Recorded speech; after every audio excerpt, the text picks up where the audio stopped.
हिंदी की कक्षा में आपका हार्दिक स्वागत है। बच्चों, मैं कक्षा अष्टम की हिंदी साहित्य पुस्तक वसंत भाग 3 के पहले पाठ ध्वनि कविता के साथ उपस्थित हूँ। पाठ आरंभ करने से पूर्व संक्षिप्त कवि परिचय जान लेते हैं। बच्चों, सूर्यकांत त्रिपाठी निराला का जन्म 21 फरवरी 1896 ईस्वी में मेदिनीपुर जिला के महिषादल नामक स्थान में हुआ था। ये हिंदी कविता के छायावादी युग के 4 प्रमुख स्तंभों में से एक माने जाते हैं। इन्होंने कई कहानियां, उपन्यास तथा निबंध भी लिखे हैं, किंतु इनकी ख्याति विशेष रूप से कविता के कारण ही है। इनकी प्रमुख रचनाएं हैं परिमल, अनामिका, गीतिका, अपरा, नए पत्ते, सरोज, स्मृति इत्यादि। इन्होंने प्रकृति, सौंदर्य, प्रेम आदि विषयों पर कविताएं लिखी हैं। इनकी प्रस्तुत कविता ध्वनि प्राकृतिक सौंदर्य पर आधारित कविता है। आइए पाठ आरंभ करते हैं। बच्चों, पाठ के शीर्षक ध्वनि का शाब्दिक अर्थ होता है आवाज। अलग अलग तरह की ध्वनि इस संसार में विद्यमान है।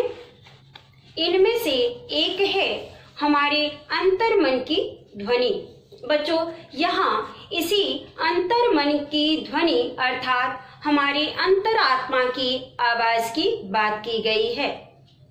कवि कहते हैं, अभी न होगा मेरा अंत, अभी अभी ही तो आया है मेरे वन में मृदुल वसंत। अभी न होगा मेरा अंत। इन पंक्तियों में आए शब्दों में मृदुल शब्द का अर्थ है कोमल। कवि स्वयं को कह रहे हैं कि अभी मेरा अंत नहीं होगा। क्यों? क्योंकि अभी अभी ही तो मेरे मन रूपी वन में वसंत रूपी उत्साह का आगमन हुआ है, इसलिए अभी मेरा अंत नहीं हो सकता, नहीं होगा। अंत से तात्पर्य जीवन के समाप्त होने से है। अतः कवि कह रहे हैं कि अभी मेरा अंत नहीं होगा, क्योंकि जिस प्रकार से वसंत के आने से चारों ओर हरियाली छा जाती है, पक्षी चहचहाने लगते हैं और सभी लोग आलस्य को छोड़कर ऊर्जावान हो जाते हैं, उसी प्रकार मेरे मन रूपी वन में वसंत का आगमन हुआ है, इसीलिए मेरा अंत संभव नहीं है। यहाँ कवि का आशावादी दृष्टिकोण स्पष्ट हो रहा है। आइए दूसरे अनुच्छेद की ओर बढ़ते हैं। दूसरा अनुच्छेद है, हरे हरे ये पात, डालियां कलियां कोमल गात। हरे हरे ये पात में हरे हरे पुनरुक्ति प्रकाश अलंकार का उदाहरण है।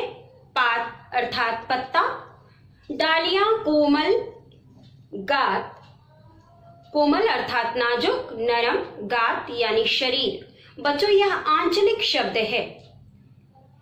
मैं ही अपना स्वप्न मृदुल कर, स्वप्न यानी सपना, मृदुल यानी कोमल, कर अर्थात हाथ, फेरूंगा निद्रित कलियों पर। निद्रित अर्थात नींद से अलसाई। जगा एक प्रत्यूष मनोहर, प्रत्यूष यानी सवेरा, मनोहर मन को हरने वाला यानी जो मन को लुभा ले।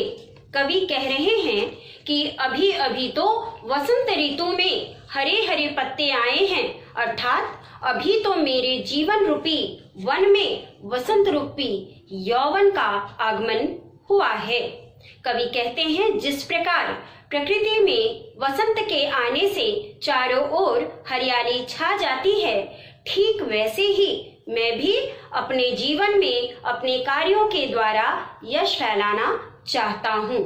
कवि अपने स्वप्न भरे कोमल हाथों से अलसाई कलियों रूपी युवाओं पर हाथ फेरकर उन्हें प्रभात के आने का संदेश देना चाहते हैं अर्थात अपने जीवन के आलस्य निराशा को दूर कर नए कार्य की ओर अग्रसर हो सकें।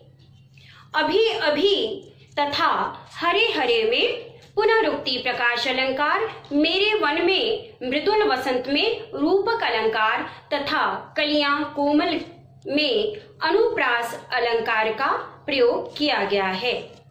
आइए आगे बढ़ते हैं। पुष्प पुष्प से तंद्रालस लालसा खींच लूंगा मैं।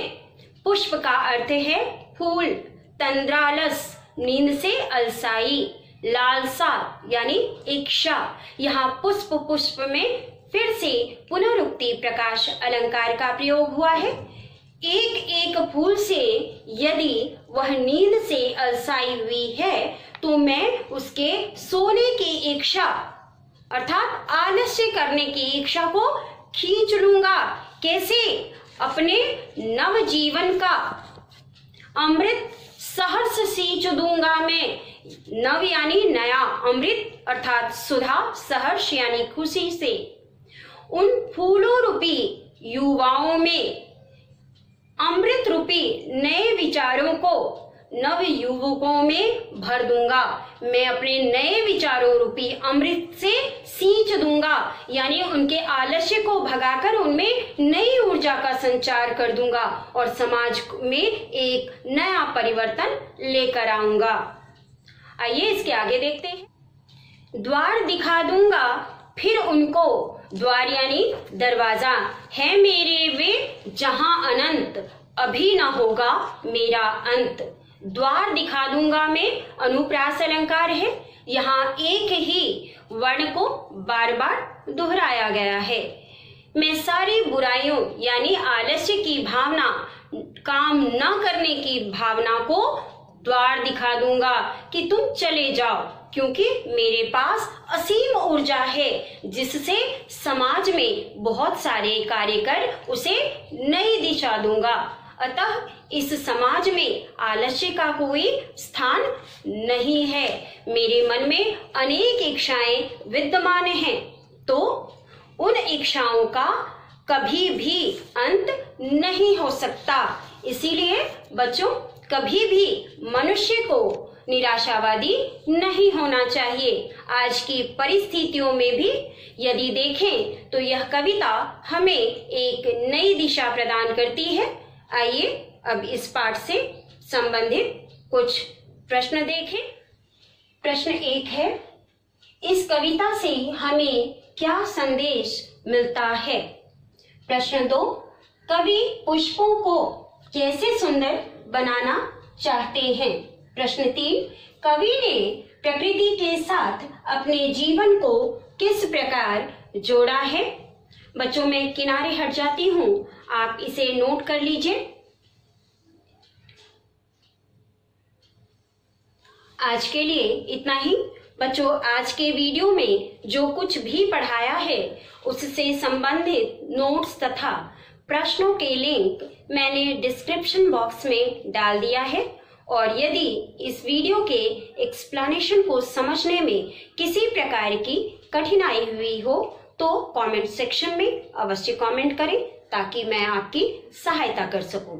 धन्यवाद।